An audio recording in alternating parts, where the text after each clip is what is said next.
ლარი დოლართან გაუფასურების ანტირეკორდს ხსნის 26 ივლისის ვაჭრობის შემდეგ 1 დოლარის ოფიციალური ღირებულება 2 ლარი და 93 თეთრი გახდა. კომერციულ ბანკებში დოლარის ყიდვა კიდევ უფრო ძვირად 2 ლარად და 98 თეთრად იყო შესაძლებელი. თავის არსებობის ისტორიაში ლარი დოლარის მიმართ მსგავს გაუფასურებას აქამდე არც ერთხელ აფიქსირებდა. პოლიტიკური სპეკულაციები ამ თემაზე ბევრი იყო და მოდით ცხად და უტყუარ სტატისტიკას ჩავხედოთ. ჩვენ შექმნილს კი არა ან მეხსიერებიდან აღდგენილს ეროვნული ბანკის მიერ გამოქვეყნებულს ცხადია თქვენც რომ შეხვიდეთ ვებგვერდზე თქვენც იგივე რიცხვები დაგხვდებათ. რეალურად ლარის კურსმა დოლარის მიმართ მკვეთრი გაუფასურება მაისის დასაწყისიდან დაიწყო. შესაბამისად ამ პერიოდში მასზე გავლენა ვერ ექნებოდა ვერც ვლადიმერ პუტინის მიერ დაწესებულ ავიაშეზღუდვას და ვერც ივლისში რუსეთიდან შემცირებულ ტურისტულ ნაკადებს. 2019 წლის დასაწყისში 1 დოლარის ოფიციალური ღირებულება 2 ლარი და 67 თეთრი იყო. წლის პირველ სამთვეში ლარი დოლარის მიმართ 2 თეთრით გაუფასურდა და მარტის ბოლოს მისი ღირებულება 2.79 ლარი გახდა. აპრილში ლარის მერყეობა არ შეინიშნებოდა და კურსი 2.70 და 70 თეთრ შორის მერყეობდა. რეალურად ლარის გაუფასურება ნამდვილად მაისიდან იწყება. კერძოდ თუ მაისის დასაწყისში 1 დოლარის ოფიციალური ღირებულება იყო 2 ლარი და 70 თეთრი, მაისის ბოლოსთვის 10 თეთრით კიდევ გაუფასურდა. ერთ თვეში ეროვნულმა ვალუტამ საკუთარი ღირებულების 3.7% დაკარგა და მაისის ბოლოს 1 დოლარის ფასი იყო 2 ლარი და 80 თეთრი. გაუფასურების დინამიკა იყო ივნისშიც. თვე ლარმა მცირედი გამყარებით დაიწყო. 20 ივნისს მისი კურსი მაისის ბოლოსთან შედარებით 2 თეთრით იყო გამყარებული და 2.78-ს აფიქსირებდა. ლარის შემდგომი გაუფასურება კი 25 ივნისიდან დაიწყო. ივნისის ბოლოს დოლარის ღირებულება 2 ლარს და 86 თეთრს მიაღწია. გამოდის რომ ივნისში ლარი 6 თეთრით გაუფასურდა. მაისთან შედარებით მისი ღირებულება 2.1%-ით შემცირდა ნაკლებად ვიდრე ეს მაისში მოხდა. რაც შეეხება ივლისის თვეს, თვის დასაწყისიდან ეროვნული ვალუტა დოლარის მიმართ 11 თეთრით გაუფასურდა. და ამ ყველაფრიდან მეგობრებო, მინდა ესეთი რეზუმირება და დასკვნასავით გავაკეთოთ, ვიდრე სტუმრებთან გადავალთ, ძვირფას ადამიანებთან, რატო ძვირფასთან და რატო ეს შესავალი ჩვენ სტუმრებზე ამაზე მოგვიანებით. რა მონაგარე გვაქვს 6 თვის და 7 თვის განმავლობაში. პირველი რაც ბექაბაციკაძემ ბრძანა ივნისი აპელირება და იმ რთულ პოლიტიკურ პერიოდზე, რომელიც გავრილოვის ჩამობრძანებას უკავშირდება საქართველოში, არის არასწორი ეკონომიკური და ფინანსური თვალსაზრისით, რადგან მაისში გაცილებით მეტად არის გაუფასურებული ლარი, ვიდრე თავად ივნისში. რაც შეეხება მთელ პერიოდს და ეს უნდა იცოდეს ჩვენმა საქმიანმა მაყურებელმა და გადასახადის გადამხდელებმა, ჯამში ეს არის 10%-იანი მსყიდველობით უნარიანობის მოკლება 1 იანვრიდან ვიდრე დღემდე, რაც ლარის 26 თეთრიანმა გაუფასურება მოგვიტანა. ეს არის საკმაოდ მარტივი დასათვლელი, ეს ყველაფერი ჩანს სახელმწიფო ხაზინის ეროვნული ბანკის ვებგვერდებზე და შესაბამისად არაფერი ახალი BMG-ს გარდა იმისა, რომ უბრალოდ ყველაფერს თავისი სახელი დავარქვით, აქ არ აღმოგვიჩენია. იმედია ტონალობა მაინც სხვადასხვა პოლიტიკოსების აპელირებით ივლისზე თუ მაისზე დასრულდება და მივხვდებით იმ რეალურ ეკონომიკურ პრობლემებს, რომელიც დასაბამით ჯერ კიდე თებერვლიდან იყო. თუმცა ყველაზე დიდი ასახვა მაინც მაისში პოვა ლარის ვოლატილობა. და რატომ არიან ჩვენი მოწვეული სტუმრები ძვირფასი? იმიტომ რომ რთულია დღეს ხორციელი პარლამენტის წევრი იპოვა დედაქალაქში, რომელიც არ არის დამსახურებულ არდადეგებზე. ზურაბ ჭიაბერაშვილი, პარლამენტარი ევროპული საქართველოს წარმომადგენელი და დავით ჭიჭინაძე აღმოჩნდნენ ის გამონაკლისები, რომლებიც დაგთანხმდნენ და თან სტუდიაში არიან ჩვენთან ერთად. გმადლობთ ბატონ დავით, ბატონ ზურაბ, ყოველთვის ასე ამოვნოთ თქვენთან საუბარი. ძვირფასობის ძალიან დაბალი თამასა დააწესა. ნუ ახლა რა ვქნა, ლარის პირობებში ეგეც დევალვირდა და არა რაღაცას უშველთ. კარგი, მეგობრებო, თქვენი საერთო შეფასებით დავიწყოთ. გავხურდეთ ჯერ ამ თემასთან დაკავშირებით. ჩვენ სტატისტიკა წარმოგიდგინეთ, რომელიც ჩვენი შექმნილი ცხადია ვერ იქნებოდა. რა რეალურ პრობლემებს ხედავთ წარმომავლობითი თვალსაზრისით ლართან დაკავშირებით, რასაც ახავს რეალურად იგი და ნუ მერე უკვე გადავიდეთ თავად პოლიტიკოსების შეფასებებზე თქვენი კოლეგების. ბატონ ზურაბ, დავიწყოთ თქვენი, კი ბატონო. მოგესალმებით, დიდი მადლობა მოწვევისათვის და მადლობა იმისათვის, რომ როგორც ნამდვილად პროფესიული ჟურნალისტიკა უნდა აკეთებდეს, ინფორმაციაზე დაყრდნობით, აწვდით მაყურებელს ზუსტ სურას, რაც გვაქვს და მიუხედავად იმისა, რომ ჩვენ ხა ლაპარაკობდით მაისი, ივნისი, ივლისი, ზუსტი ასახვა მდგომარეობის, ასევე უნდა გავიხსენოთ, რომ ჩვენ ლარის მერყეობა გვაქვს ყველაზე მკვეთრი გვახსოვს 2015 წლის თებერვალი, მაგრამ 2014 წლიდან გვაქვს უკვე ლარის გაუფასურების ტენდენცია. ობიექტურობისათვის უნდა ვთქვათ, რომ რა თქმა უნდა 14 წლიდან მოყოლებული რეგიონში იყო ისეთი ფაქტორები, რომელიც გავლენას ახდენდა, მაგრამ ამაზე ყოველთვის აქვს ძალიან მარტივი პასუხი. მოქალაქეებს მთავრობა ყავს ზუსტად იმიტომ, რომ ცვალებად რეგიონულ გარემოში, როდესაც ხან სასარგებლოდ არის რეგიონის მდგომარეობა და ხან უარყოფითად, მთავრობამ წაიყვანოს ისე პოლიტიკა, რომ ეს მოქალაქემ, რომელიც შედის მაღაზიაში თუ აფთიაქში, ვერ იგრძნოს საკუთარ ჯიბეზე და იმ ფასებზე, რომელსაც დახელზე უყურებს. და ჩვენ ხედავთ მთელი ამ წლების განმავლობაში გვესმოდა ლარიზაციის პროგრამა, გვესმოდა 4 პუნქტიანი გეგმა ჯერ ხადურის და მაშინ ვინ იყო ეკონომიკის მინისტრი უკვე აღარც მახსოვს უკაცრავად კვირიკაშვილი ხადურის გეგმა, მე კვირიკაშვილი პრემიერი გახდა და შემდეგ, მაგრამ ჩვენ დავინახეთ რომ მთავრობამ ვერაფერი ვერ გააკეთა და გამოყოფდი, რა კი კვირიკაშვილი ახსენეთ, ორ ყველაზე უფრო ისეთ გადაწყვეტილებას, რომელმაც დასცა ჩვენი მოქალაქეების ყიდულნარიანობა, რაც საბოლოო ჯამში აისახა ბიზნესზე, მისი პროდუქტისა და მოსახურების გაყიდვებზე, რაც იწვევს ეკონომიკის ასეთ მდგომარეობას და საბოლოო ჯამში საერთო გაღარვებას. ორს დავასახელებ, ეს იყო აქციზის გაზრდა, როდესაც მთავრობა ვერ შეელია ესტონური მოდელით მიღებულ დანაკლის ბიუჯეტში, რაც კარგი იყო, იმიტომ რომ ეს ფული რჩებოდა ბიზნესს და შესაბამისად ამას უნდა მოეცა მეტი ეკონომიკური ზრდა და მეტი სამუშაო ადგილების შექმნა. მთავრობა ვერ შეელია საკუთარ გაუმაძღარ მადას და დასაბალანსებლად იმ 400 დაახლოებით 400-დან 500 მილიონამდე გაზარდა აქციზი. ამ საბოლოო ჯამში რაც მივიღეთ, მე არანაირი პრობლემა არ მაქვს, რომ მსხვილი ბიზნესი ვითარდებოდეს, ბიზნესის ყველა სექტორი, მაგრამ საბოლოო ჯამში ესტონური მოდელით ისარგებლა მსხვილმა ბიზნესმა, მაგრამ აქციზის გაზრდით ფული ჯიბიდან მთავრობამ ამოღო უკლებლივ ყველას, მათ შორის ყველაზე გაჭირებულ ფენებს და ის რომ ჩვენ ნახეთ სიღარიბის ზრდა, სწორედ ამის შედეგი იყო. მეორე, რაც აბსოლუტურად იგივეს იმეორებს, ახლა მთავრობა, ეს არის დაგროვებითი საპენსიო სქემა, როდესაც ღარიბ მოსახლეობისგან იკრიბება სავალდებულო წესით დაძალებით ეს ფული, რომელიც საბოლოო ჯამში ისევ მსხვილმა ბიზნესმა და მთავრობამ უნდა მოიხმაროს. შესაბამისად, გვექნება ზუსტად იგივე ეფექტი, რაც გვექნება ეს იმ პირობებში, როდესაც ქვეყანაში ეს რას იწვევს, შემოსავლები არ იზრდება, სამაგიეროდ იზრდება ფასები, ეს ყველაფერი გადადის ჩვენს მოქალაქეებზე. რა თქმა უნდა, ლარის სისუსტე განპირობებულია ეკონომიკის ასეთი საერთო სისუსტით და ეკონომიკის ასეთი საერთო სისუსტე პირდაპირ კავშირში არის იმ მაღალი რეგულაციებით, იმ გადასახადების სისტემით, მაგრამ ყველაზე მთავარს ვიტყვი, ეს არის სასამართლო.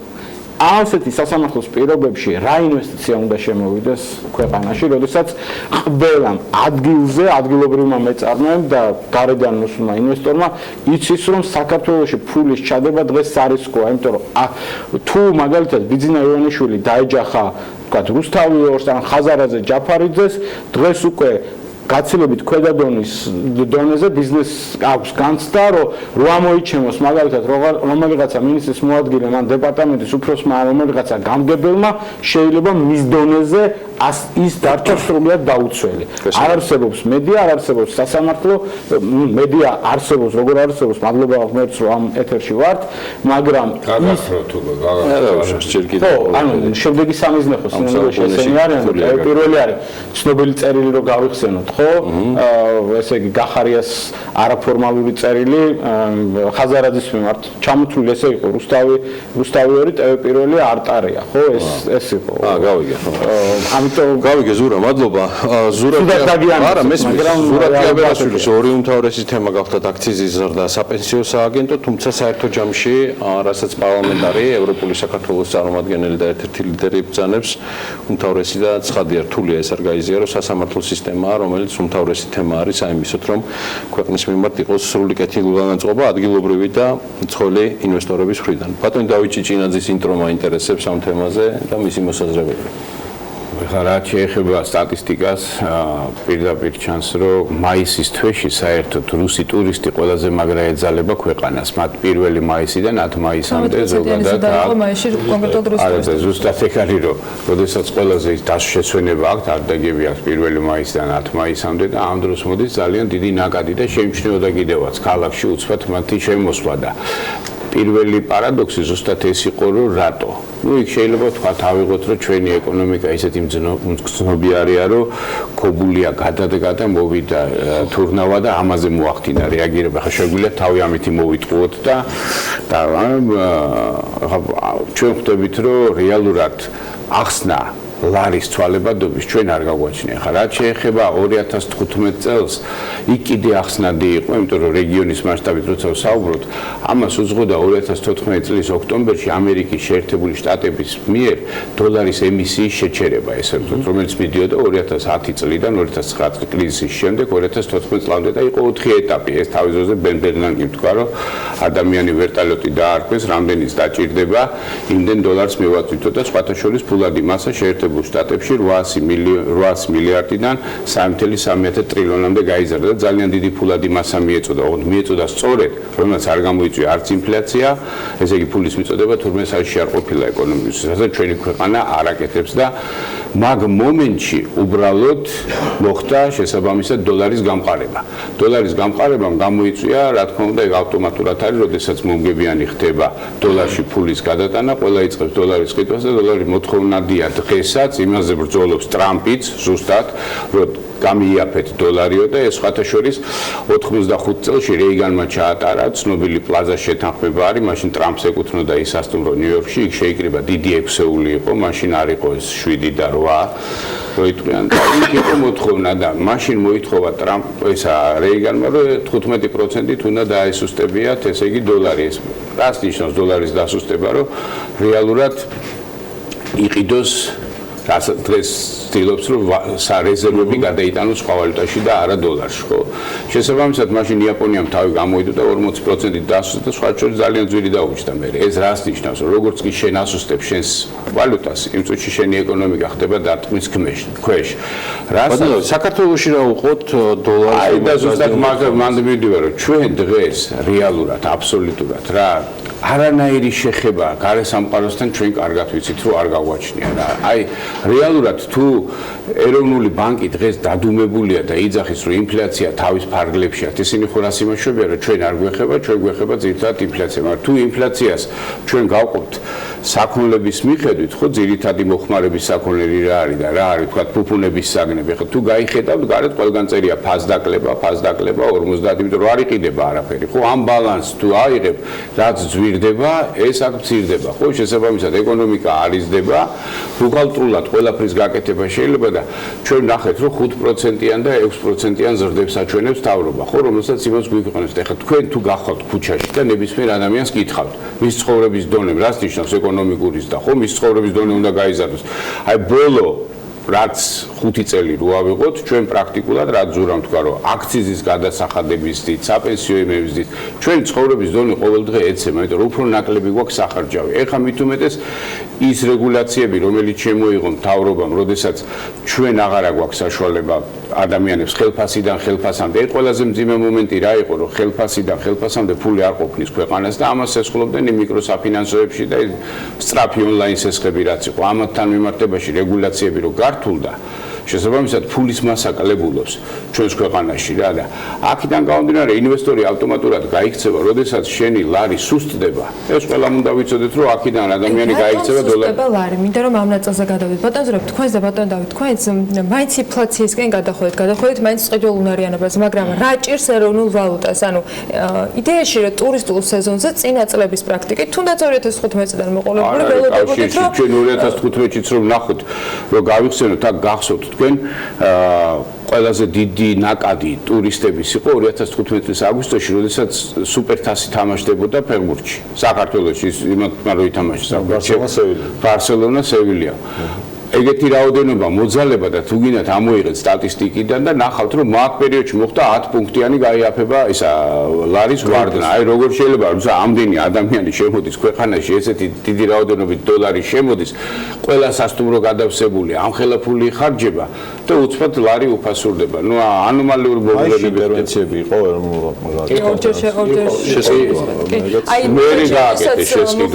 როდესაც მოხდა ერთ ნაწილში ივნისის დასაწყისში იყო გამყარება, მაშინ კიდევ შეისყიდა დოლარი ეროვნულმა.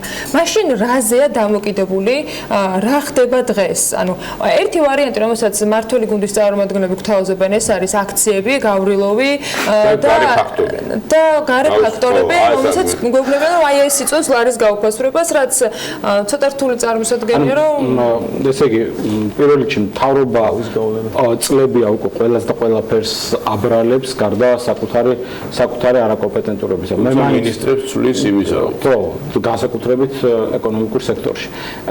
მაგალითად, ერთ ფაქტორად მე შევედი ხაზინაზე და ვნახე მაგალითად რეზერვები, ხო, როგორ დავიწყეთ 660 მილიონიდან წლის დასაწყისში და რამდენია ეხლა და დაახლოებით შემცირებული არის 250-300 მილიონი, ხო? რატო? იმიტომ რომ გადასახადები შემოვიდა უფრო ნაკლები, ვიდრე გადავიხადეთ. რაც იმას ნიშნავს, რომ რაღაცა აზრით მთავრობამ დახარჯა იმაზე მეტი, ვიდრე მისი ჯიბე კონკრეტულად გაწვდებოდა, ხო? ეს შეიძლება იყოს მცირედი და ერთ-ერთი ფაქტორი, მაგრამ ასეთი ფაქტორების სიმრავლე საბოლოო ჯამში ნებისმიერი მიმართულებით რო წავიდეთ, საბოლოო ჯამში იწვევს ჩვენი ეკონომიკის დასუსტებას და ლარი ხო ეკონომიკის ბარომეტრია. მე ასევე ამას მივაწერდი ინვესტიციები არ შემოდის, ანუ როგორ არის შესაძლებელი ტურიზმი რო ავიღოთ, კარგი იყო რაც დათომ თქვა მაისის 1-დან 10 მაისამდე მონაკვეთის ანალიზი, სრულად ვეთანხმები. ტურიზმში ჩვენ დღეს რა პრობლემას ვხედავთ, რომ ზრდა არ იქნება იმ მასშტაბით, რაც იყო მაგალითად 18-17-თან შედარებით. ხო, 19 შეიძლება არ იყოს 19, თორე მცირედი ზრდა ტურიზმშიც იქნება. ანუ როცა ტურიზმში არ არის კლება, როცა გადმორიცხვებში არ არის კლება, მაშინ ჩვენ ყველა როდესაც მოხმარება შემცირებულია, ჩვენი მოხმარების უდიდესი ნაწილი იმპორტირებული საქონელია, ხო, ანუ უფრო ნაკლებს მოვიხმართ, შესაბამისად რჩება ერთადერთი, რომ ჩვენ მყარი ვალუტის ნაკლებობა ქვეყანაში ავხსნათ ინვესტიციებით. ეხლა, როდესაც თქვენ ეყრდნობით გარკვეულ სტატისტიკას, ჩემთვის მაგალითად სტატისტიკის ეროვნულმა სამსახურმა დაკარგა სანდოობა. თქვენ კარგად იცით, რომ მე მუდმივად სტატისტიკის ეროვნული სამსახურის მონაცემებს ვეყნობოდი, მაგრამ მათ წლების განმავლობაში ისე გადაათამაშეს აბსოლუტურად მყარი რიცხვები, რომელიც წესით არ უნდა იცოდეს, მაგალითად იგივე შობადობის რაოდენობა, ხო? რომ მათ მიერ გამოქვეყნებულმა ეკონომიკურმა მაჩვენებლებმა ჩემთვის სანდოობა დაკარგა. ამიტომ მე მაინც ვიტყოდი, რომ ჩვენ არასაკმარისი გვაქვს ქვეყანაში ინვესტიციები და ინვესტიციები გვაქვს არასაკმარისი ზუსტად იმიტომ, რომ რაც უკვე ახსენეთ, სტატისტიკის მონაცემები, სტატისტიკის სამსახურის აღნიშნავს თავის მაჩვენებლებში, რომ კლება გვაქვს და ინვესტიციების დრამატული წლის ბოლოდან. თქვენს კიდევაც, რომ მაგალითად 2018-ში 2017-თან შედარებით იყო მნიშვნელოვანი კლება, მაგრამ აქაც მთავრობა ამას ხსნის იმით, რომ იცით რა, დიდი პროექტი დამთავრდა და შესაბამისად ამის გამო არის. მაგრამ შეკითხვა უნდა დავუშვათ მაშინ მთავრობას ისევ. ერთი დიდი პროექტი თუ დამთავრდა, მეორე ახალი დიდი პროექტი რატო არ დაიწყო? ანუ მოწყვლად ეგეთი პროექტების მიმართ. ანუ გამოდის, რომ ესე იგი რაც დაწყებული გქონდა წლების წინ, ის პროექტები გადის ბოლოში, მაგრამ 7 წლის განმავლობაში ქართულ ოცნებას არაფერი არ გაუკეთებია, რომ დაწყებული იყო რაღაც ისეთი ახალი, რომელიც საბოლოო ჯამში ეხლა თუ რაღაცები დამთავრდა, წამოგვეწეოდა. არც არაფერი არ წამოგვეწია და ვართ უბრალოდ რაზე წარმოიდგინეთ, რომ 8 მილიარდიანი ბიუჯეტი იყო 2012-ში, 13 მილიარდიანი სახელმწიფო ბიუჯეტზე ვაპარაკობ, 13 მილიარდი ალაპარაკი კურსი ოღონდ ხო, კურს გაჩვენა, მაგრამ მოდი როგორც მთავრობა გვეუბნება დოლარს დავანებოთ თავი, ლარებში ვილაპარაკოთ. ხო, მაგრამ ნახეთ, შევხედოთ, ამ ხელა ზრდა არის და რა დაეტყო ამ წლების განმავლობაში. თავს და გითხავთ რატოც ახლა. ჯერ ერთი საგარეო ვალის მომსახურება დოლარში გვიწევს და ეს ჩვენ გვიძვირებს და გაგვიზარდა საგარეო. მეორეც ჩვენი ბიუჯეტი დაგეგმილი არის 2.65-ზე. რეალურად 2.65-ს ლარი დოლარის წყვილმა დიდი ხანია გასწდა და იმის იქით არის 63-ზე ბიუჯეტი დაგებული ბალზე თუ ვალის არა მან ხო უბრალოდ ვალისთვის დებენ მაგას რომ გადაჭირდებათ თორე დანარჩენს მივიღებთ მეოთხე კვარტალში თუნდაც იმ რეალობაში რომ ანუ მეორე მესამე კვარტალი ლარის ასეთ მდგომარეობას გვაჩვენე ინვესტიციებზე ხوار გეთქო აჭარაბედი რო არ გაყიდულიყო ხო პირველ კვარტალში 1 მილიონი რომელიც შემოვიდა მე ეს თანხა ირლანდიული ბედფერიდან ბოდიშვიხტი 47%-იანი ჩავარდნა იქნებოდა. FDI ჯერ არ აქვს უბრალოდ. ბატონ დავით. ამიტომ ჩემი ახსნა ლარდერი მეკითხებით, მე ვარაუდობ რომ თავარი მიზეზი ინვესტიციები და დეფიციტური ხარჯები. უბრალოდ ხელში არ აქვს, ჯერ ის მონაცემი. ის მონაცემი. რაც შეეხება თვითონ იმასაც რომ იტყვიან მოთესელთა შესყიდვას ვერ ახორციელებს სახელმწიფო. აი ამ არასტაბილური მდგომარეობიდან გამომდინარე, თქვენ წარმოიდგინეთ, ეხლა დღეს შესყიდვებში ფასი ვერ ფიქსირდება, ხო, იმიტომ რომ მდგენელი ნებისმიერი ჩვენთან რაც არ უნდა სახელმწიფო შესყიდვა იყოს, იქ უცხოური ვალუტის თუ ბალანსი სავაჭრო ჩვენ გვაქვს ესეთი კატასტროფული, რა თქმა უნდა, შემადგენელი ნაწილი ნებისმიერ ტენდერში არის ძალიან დიდი უცხოური ვალუტის. და თქვენ როდესაც იქ ჩადებული გაქვთ 7 და 8%-იანი მოგების ზღვარი, ხო, ტენდერში მეც ვერ ჩადებ. აქედან გამომდინარე, როდესაც ესეთი მერყეობა ადამიანი თავს იკავებს, ახლა რამდენი რამე არის, როდესაც აი ბოლო 1 თვის განმავლობაში თუნდაც თუ გადავხედოთ, პრაქტიკულად შესყიდვები არ ხდება. შესყიდვები არ ხდება, ესე ფულის ხარჯვა არ ხდება. ფულის ხარჯვა არ ხდება, ეკონომიკა არ იზრდება, ხო? ამას მნიშვნელობა არ აქვს.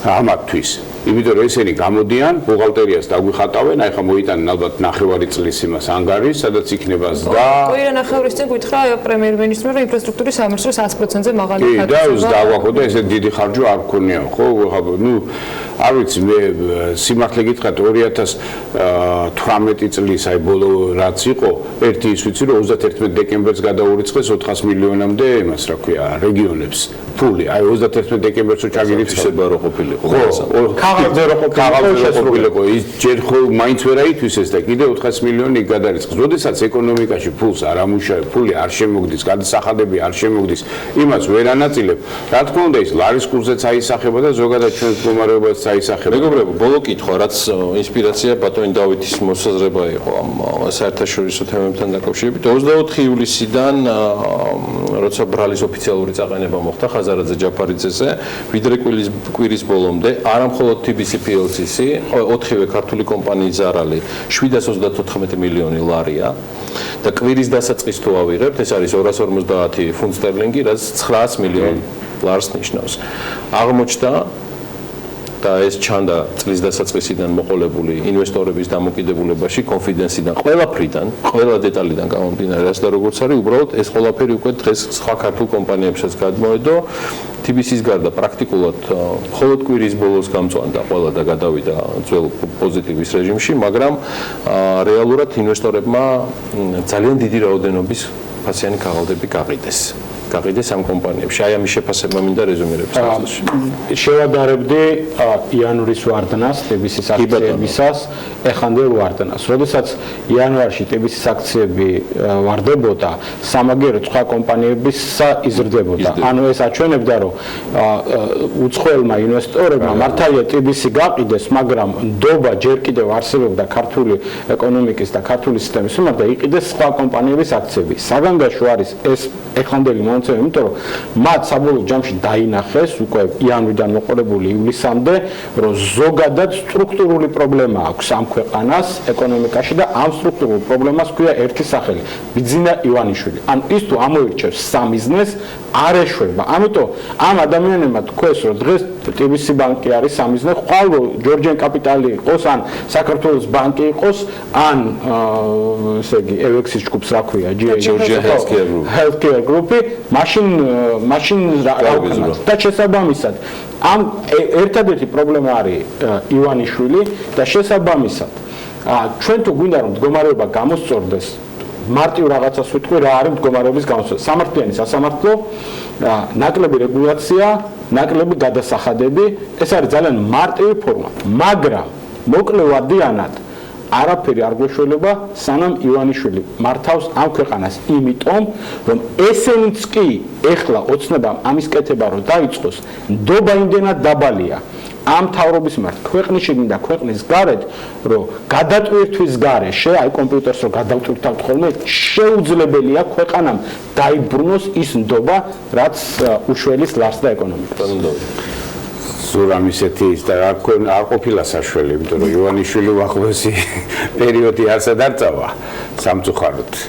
იმიტომ რომ ესეთი მოცემულობა გვაქვს. წარეალობაა და აქედან გამომდინარე მე ვთვლი რომ ზოგადად ვეთანხმები იმაში რომ ეკონომიკის მინისტრის განცხადებებით საკმაოდ მნიშვნელოვანი იყო მანამდე კობულიას განცხადებები, როდესაც ის აკეთებდა რომ რამდენად დიდი პრობლემებია ეკონომიკაში, თუნდაც დანიშნების თვალსაზრისით, საკადრო ცვლილებების თვალსაზრისით, თუნდაც შეთანხმების თვალსაზრისით და ნებისმიერი ამ ადამიანმა პრაქტიკულად გამოიტანა, ჩვენ მაშინ არ მივაქციეთ ყურადღება, მაგრამ თვითონ ამ ადამიანმა დადო ზედაპირზე ის პრობლემები, რომელიც არსებობს ჩვენს ეკონომიკაში და აქედან გამომდინარე მე ვთვლი, რომ დღეს ქართული ეკონომიკა ისეთ ჩიხში შედის, საიდანაც მე ვფიქრობ უახლოესი 2-3 წელიწადი გამოსავალი არ იქნება და ალბათ ეს ეთყობა კიდევაც არა მარტო თქვათ აქციებს ქართული კომპანიებისას, თვითონ აქტივობებს ეთყობა და მეორე თუ გადავალთ, ერთ-ერთი ყველაზე დიდი მამოძრავებელი ძალა და ინვესტიციების მომზიდველი იყო სამშენებლო სექტორი, მოიხსენებათ დეველოპერული, რომელიც პრაქტიკულად გაჩერებულია და 2-3 კომპანიის ხელში არის გადასული. თუ შეხედავთ, მერია პრაქტიკულად ვერ იძლევა ნებართვებს, ვერ იძლევა, გაჩერებულია, პარალიზებულია ყველაფერი და აქედან გამომდინარე, თუ ნებართვები არ გაიცემა, თუ არ ჩქარდება, თუ არ შემოდის, ეხლა რა თქმა უნდა პოპულარულია ის განცხადებები, რომ აუ ჩვენ უნდა პარკში რა უნდა მშენებლობას, ხო და ამას ამოფარებულები ათასობით ადამიანი, რომელსაც ჰქონდათ შესყიდული ნაკვეთები, იმათ შეუცვალეს სტატუსები და ეხლა მერიაში ბატონო გენგიგმა და ზონი ხო არა, იმ გენგიგმაზე ჩვენ გვახსოვს რაც იყო, მაგრამ გენგიგმა კი არა, პრობლემა არის არაპატიოსანი მოხელე, რომელიც ცდილობს, რომ დაინახოს, სადაც კარგი ნაკვეთია, რომ ის როგორ მიითვისოს და ამის საშუალებას იძლევა და აქედან გამომდინარე, მე ვფიქრობ, რომ ეს არ გამოსწორდება 2021 წლამდე ნამდვილად ვიცით, რომ მერია ესეთ მდგომარეობაში იქნება, ივანიშვილი იქნება, ამიტომ ვთვლი, რომ ზურაბ ჭიაბერაშვილი, დავით ჭიჭინაძე, საქართველოს პარლამენტის წევრები, მადლობა მათ, რომ კვირა საქმიანად დაიწყეს ჩვენთან ერთად. მადლობა მობრძანებისთვის. სულ მალე მათთან საუბარს რამდენიმე წუთში BMG-ს სოციმედიაში და ჩვენს ყველა არხზე ნახავთ.